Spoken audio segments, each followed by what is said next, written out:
Hi, I'm Susan Emerick, and I'm here with my guest, Greg Gerik from 3M, so social media leader there, and he runs their innovations from social media to all things digital, and also a gracious contributor to our book, The Most Powerful Brand on Earth.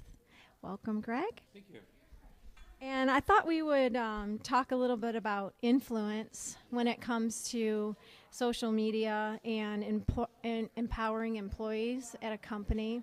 And you reference in the book how important it is that each person or employee really understands their personal influence and how your programs then help them grow that over time. I think one of the things that 3M brings to the table is a very knowledgeable, expert, trusted advisor to our customers. And it's interesting to me how the humbleness of the Midwest, I think, for our company lends itself to many people just assuming they don't have a very large sphere of influence. But sometimes they need the employees that see how they can translate their offline influence to a digital world. Will gets them to the point where they understand how they can have a larger impact on our business, on their personal brand, on 3M as a whole, and even businesses that are not directly related to them. So it's exciting when they see that, and to be able to show that to them is the joy that I get out of the work I do.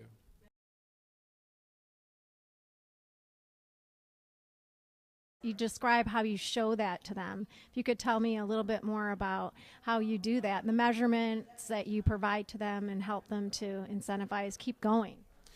So we take each case on a case by case basis. We're working with one division right now that has very aggressive sales goals, and they're really rolling out some amazing new products in the architectural market space. And to help enable their team get to where they want to go and show them how they can leverage the content they've created, leverage the information they have about those products to develop a deeper, richer connection to the customer that they've always had, but now they can have in the digital world as well, is very rewarding, and I think is an example of how we can do that. And in setting measurements, of course, is a passion of mine, and we work with all the teams to help them understand how they can measure their objectives, because they all have thousands of different objectives, but it's about measuring back to that objective, not just awareness, but what kind of awareness, not just impressions. What is it actually going to do for you or the brand or the business?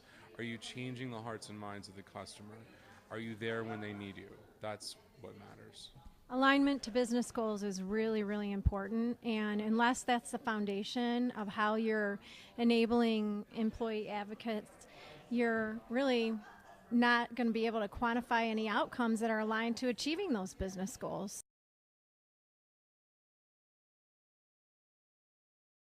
Another thing that you reference in the book is the need to help people overcome dealing with their own expectations when they come to the table and really want to get involved. And tell me a little bit more about some of those assumptions that you've experienced and how you redirect. I think that there are people that are not, I would say, expert level in digital as a whole, sometimes come to the table with either false assumptions about the industry or false assumptions about who their customer is or where their customer is. In fact, at South by Southwest, I just had a really great conversation with some people in the medical world that previously assumed that there is nobody talking about digital, and doctors, the advanced doctors, the big practitioners aren't the ones in social, it's the residents, right? That's not true. The data shows that doctors at all levels are participating in conversations all over the place, sometimes publicly, sometimes behind walled forums. And I think when I think of my role or the role of our global e-transformation team as a whole, because I'm just a small part of that entire team, when we work with our business groups, we can show them, don't think about the limitations, think about the opportunities.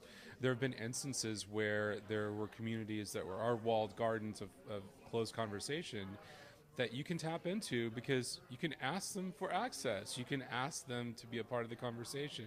You can develop a relationship with those forums and figure out a way to still not offend the community that they're building, but be able to leverage that so you can support them, so you can help them.